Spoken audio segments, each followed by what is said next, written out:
بسم اللہ الرحمن الرحیم۔ محترم ناظرین، آج ایک ایسا وظیفہ آپ کو بتانے لگا ہوں، انشاءاللہ دولت آپ کے گھر آنے کو ترسے گی۔ اتنی دولت آ جائے گی آپ گنتے گنتے ہی تھک جاؤ گے، لیکن پھر بھی دولت شمار نہیں کر پاؤ گے۔ آپ نے صرف اس اسم مبارکہ کو 300 مرتبہ اور ایک سورت مبارکہ پڑھ لینی ہے۔ انشاءاللہ اللہ پاک کے فضل و کرم سے 3 دنوں کے اندر ہی کروڑ پتی بن جاؤ گے۔ یہ ایک روحانی وظیفہ ہے۔ قرآن مجید کے اندر ایک سورت ہے، اس سورت سے اللہ پاک کو بہت محبت ہے، اور یہ سورت اللہ پاک کو اتنی پسند ہے کہ جو میرا بھائی، جو میری بہن کسی بھی وقت صرف اور صرف 300 مرتبہ اللہ پاک کا ایک مبارک نام اور اس سورت مبارکہ کو پڑھ لیتا ہے، انشاءاللہ اس کی ہر جائز حاجت، اس کی ہر جائز خواہش پوری ہو جائے گی، اس کی ہر دعا اللہ رب العزت کی بارگاہ میں قبول ہو جائے گی۔ محترم ناظرین اکرام، ذو الحج کے بابرکت مہینے کی مناسبت سے ہی یہ ایک بہت ہی خاص الخاص اور مجرب عمل ہے، جسے سچے دل سے کرنے سے انشاءاللہ دل سے مانگی گئی ہر حاجت، ہر خواہش ضرور پوری ہوگی۔ اس وظیفے سے من کی ہر مراد پوری ہو جاتی ہے۔ ناظرین اکرام، یہ تو آپ سب ہی جانتے ہیں کہ ذو الحج کا مبارک مہینہ قمری سال کا 12واں یعنی آخری مہینہ ہے، اور آخری مہینے کے ہونے کے اعتبار سے مسلمانوں کے لیے درس عبرت بھی ہے، کیونکہ اللہ تبارک و تعالیٰ نے زندگی کی صورت میں جو نعمتیں ہمیں عطا فرمائی تھی، ان نعمتوں میں سے پورا 1 سال مزید کم ہو گیا ہے، اور یہ عظیم نعمت جس خاص مقصد کے لیے ہمیں عطا کی گئی تھی وہ کہاں تک پورا ہوا اور کیسے پورا ہوا۔ اسی مناسبت سے ہمیں خود کا محاسبہ کرنے کی بھی ضرورت ہے۔ اس اعتبار سے ذو الحج کا جو مہینہ ہے انسان کو اس کی غفلت سے بیدار کرنے والا مہینہ ہے۔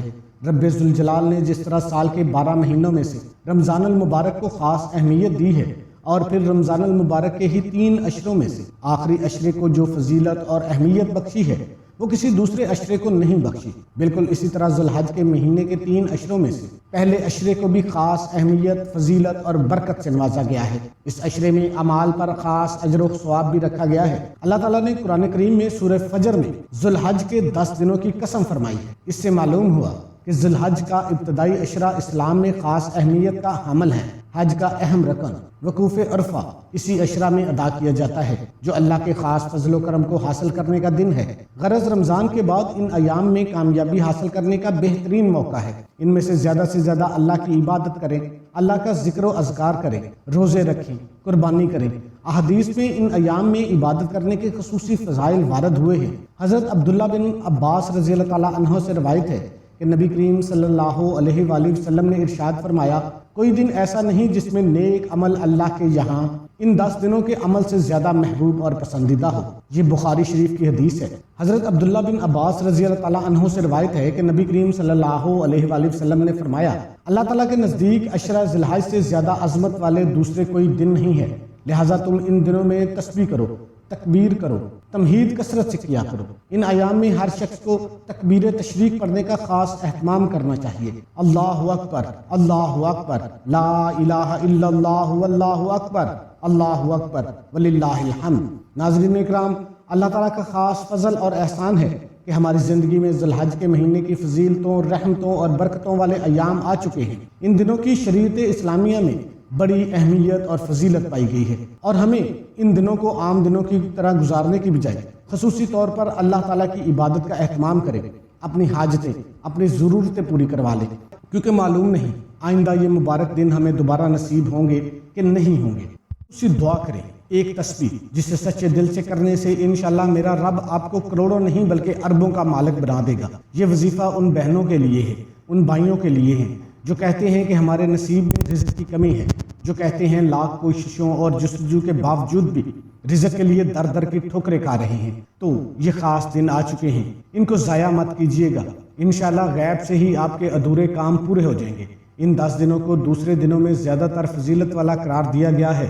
جب اللہ تعالیٰ نے خود ہی ان دنوں کو اتنی فضیلت بخشی ہے تو کسی بھی سچے اور پکے مسلمان کے لیے عبادت کا جذبہ اور بندگی کے شوق کا ابھرنا ایک فطرتی امر ہے۔ چنانچہ ہر مسلمان یہی چاہے گا کہ وہ خاص اعمال بتائے جائیں جن کی بدولت وہ ان دنوں کی خاص برکتیں اور فضیلتیں اور برکتیں حاصل کر سکے۔ حضرت عبداللہ بن عمر رضی اللہ تعالیٰ عنہ کے بارے میں آتا ہے، جس کا مفہوم ہے کہ وہ ان ایام میں بازار کی طرف نکل جاتے اور باواز بلند تکبیرات کہتے اور دوسرے لوگ بھی انہیں دیکھ کر تکبیرات پڑھنا شروع کر دیتے۔ اس کے علاوہ انسان کو چاہیے کہ ان دنوں سے خوب فائدہ اٹھاتے ہوئے صبح اور شام مختلف اذکار اور دعائیں کرتا رہے اور اللہ تعالیٰ سے اپنے تعلق مضبوط سے مضبوط کرنے کی کوشش کرے۔ حج والے دن آپ نے عصر کی نماز کے بعد فرض ادائیگی کے بعد سورج غروب ہونے تک خوب عبادت کریں۔ تو ان 10 دنوں میں اپنی اولاد کی زندگی، صحت، تندرستی، مال، عزت، عافیت میں برکت کے لیے دعا کریں۔ اولاد کے اچھے نصیب اور نیک جوڑے کے لیے دعا کریں۔ اولاد کے فرما بردار رہنے کی دعا کریں۔ اگر اولاد نافرمان ہو تو اللہ پاک اولاد کو فرما بردار بنا دیں گے۔ حج کے دن عصر کی نماز کے بعد سورج غروب ہونے تک دعا کی خاص قبولیت کا وقت ہوتا ہے۔ اس وقت آپ حج کے دن یعنی 9 ذی الحج کو عصر کی نماز کے بعد وہیں بیٹھ جائیں۔ ایک مرتبہ اعوذ باللہ من الشیطان الرجیم پڑھیں، پھر ایک مرتبہ بسم اللہ الرحمن الرحیم پڑھیں۔ اس کے بعد آپ نے درود ابراہیمی پڑھ لینا ہے یا کوئی سا بھی آپ درود پاک پڑھ سکتے ہیں۔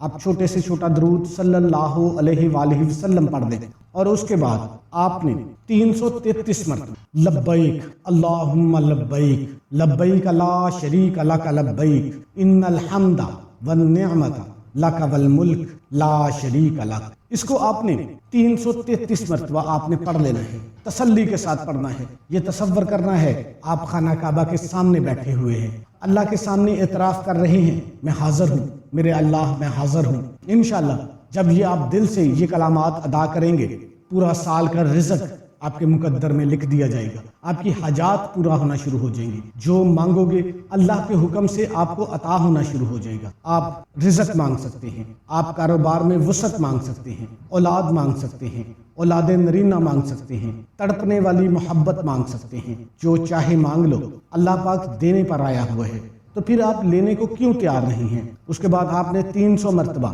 استغفر اللہ استغفر اللہ استغفر اللہ پڑھ لینا ہے۔ اس کے بعد آپ نے ایک تسبیح یا رزاق کی کر لینی ہے اور 3 مرتبہ آپ نے آخر میں دوبارہ پھر درود شریف پڑھ لینا ہے۔ اس عمل کی اجازت صرف ان بندوں کو ہے جو ویڈیو کو مکمل دیکھیں گے۔ ویڈیو کو مکمل نہیں دیکھیں گے، ہماری طرف سے روحانی طور پر جو مدد ہے وہ آپ کو نہیں پہنچے گی۔ آپ کو اس وظیفے کے اثرات تو ملیں گے لیکن کم پہنچیں گے۔ اس کے علاوہ آپ نے ان دنوں میں اللہ تعالیٰ کی حمد و ثنا کثرت سے بیان کرنی ہے۔